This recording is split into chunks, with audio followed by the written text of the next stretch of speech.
Olá, aqui nós estamos com você no Devocional 2024. Hoje, no livro de Ezequiel, no capítulo 4, 5, 6 e 7. Você já parou para observar que passamos já da metade da Bíblia Sagrada? Estamos aí próximo do fim destas mensagens, daqui a pouquinho entrando no Novo Testamento. Hoje eu quero trazer para você destes capítulos de Ezequiel um livro cheio de enigmas e visões, mais de um ano deitado, a espada, símbolo da guerra e morte. Por que demorar tanto para aprender com os erros e a bactéria espiritual? No livro de Ezequiel, no capítulo 4, no versículo 4 ao 6, quando fala sobre o cerco simbólico de Jerusalém, a palavra de Deus nos diz assim: deita-te também sobre o teu lado esquerdo e põe a iniquidade da casa de Israel sobre ele. Conforme o número dos dias que te deitares sobre ele, levará sobre ti a iniquidade dela. Porque eu te dei os anos da sua iniquidade. Segundo o número dos dias, 390 dias. E levará sobre ti a iniquidade da casa de Israel. Quando tiveres cumprido estes dias, deitar-te-ás sobre o teu lado direito e levarás sobre ti a iniquidade da casa de Judá. As profecias estranhas de Ezequiel tinham o propósito de causar o maior impacto possível sobre o povo. Os israelitas não conseguiam compreender a mensagem de que Jerusalém e o templo onde Deus habitava poderiam chegar a ser destruídas. Ezequiel queria que enxergassem mais além, que tinham subestimado a gravidade dos seus pecados persistentes, que não se tinham dado conta da intensidade da ira de Deus contra eles, que precisavam vir e reverenciar a santidade de Deus. As lições que ele ensinou continuam sendo aplicáveis a nós. Não devemos subestimar nem o nosso pecado, nem a santidade de Deus. Ceifaremos o que semearmos. Deus não será ridicularizado pelo pecado. No capítulo 5, no versículo 1 ao 3 ainda, neste assunto do cerco simbólico de Jerusalém, diz: Tu, ó filho do homem, toma uma espada afiada, como navalha de barbeiro, a tomarás e a farás passar pela tua cabeça e pela tua barba. Tomarás uma balança de peso e repartirás os cabelos. Uma terça parte queimarás no meio da cidade, quando se cumprirem os dias do cerco. Tomarás outra terça parte e a ferirás com uma espada ao redor da cidade. E a outra terça parte espalhará o vento. Desembainharei a espada atrás deles. Desta terça parte tomarás uns poucos e os atarás nas abas da tua veste. A espada simbolizava guerra e morte. Rapar a cabeça era um sinal de humilhação.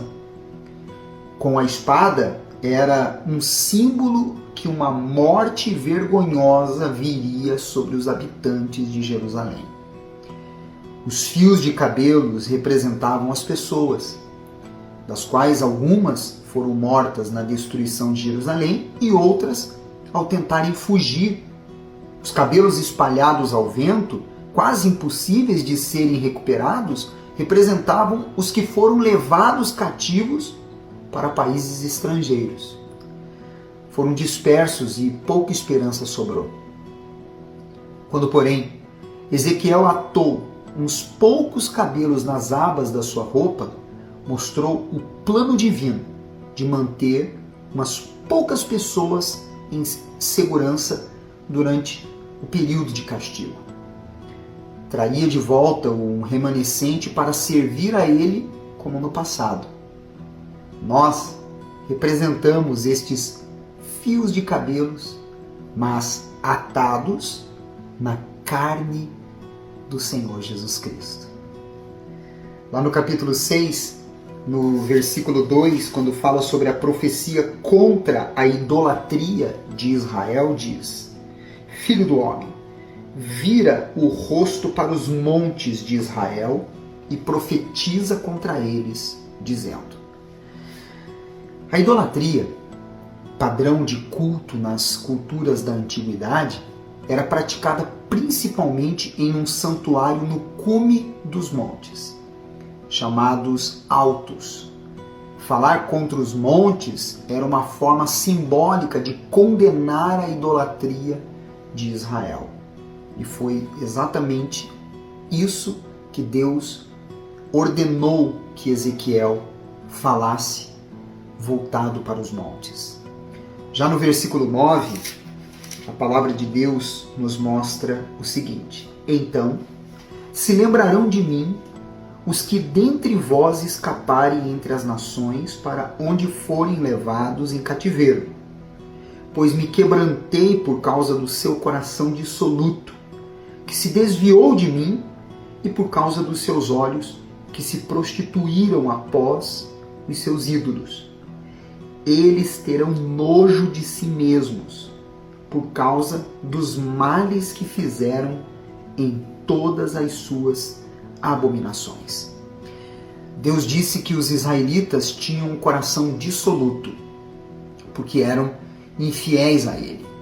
Da mesma maneira que o adúltero, ele é infiel ao cônjuge e aos votos conjugais, violaram a aliança que tinham firmado com Deus, pois o abandonaram para adorar ídolos.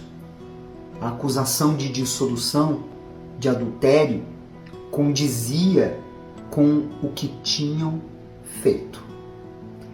Lá no versículo 14, a palavra de Deus diz: Estenderei a mão sobre eles e farei a terra tornar-se desolada. Desolada desde o deserto até Ribla, em todas as suas habitações, e saberão que eu sou o Senhor. Talvez você pergunte assim: por que os israelitas demoravam tanto para aprender? As pessoas são muitas vezes tardias no entendimento.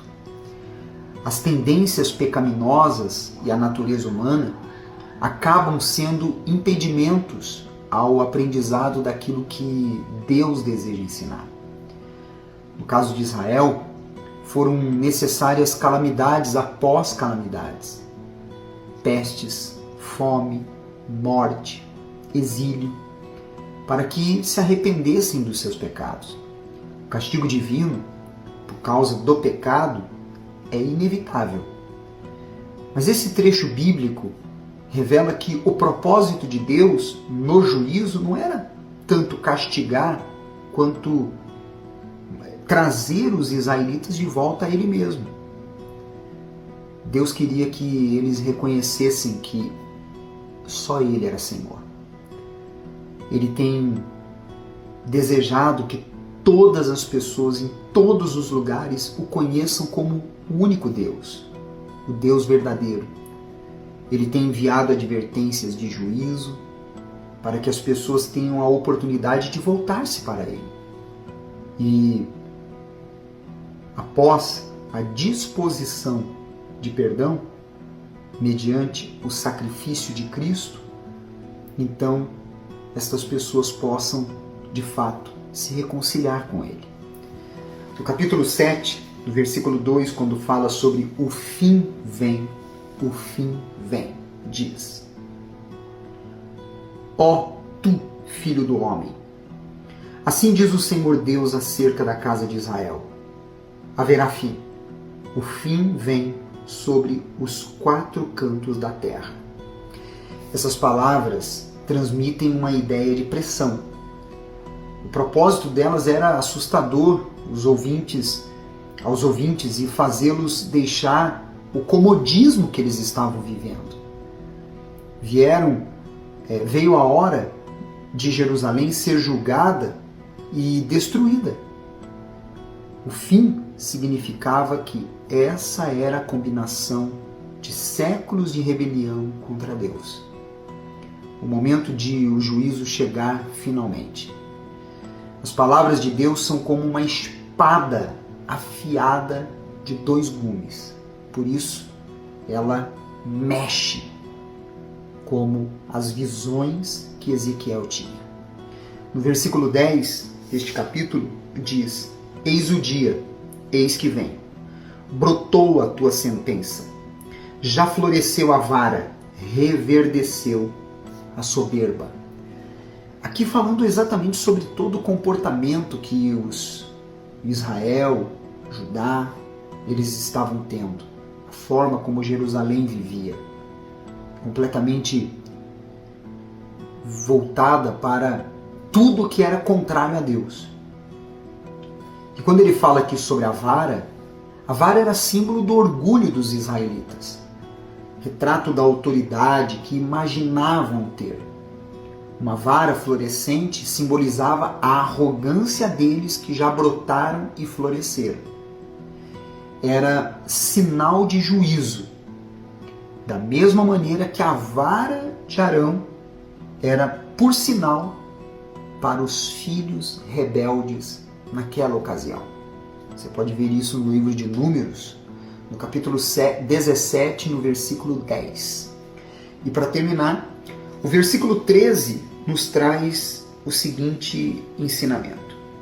Porque o que vende não tornará a possuir aquilo que vendeu, por mais que viva, porque a profecia contra a multidão não voltará atrás.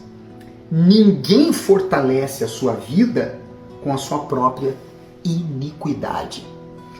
É impossível viver na iniquidade e ser forte espiritualmente.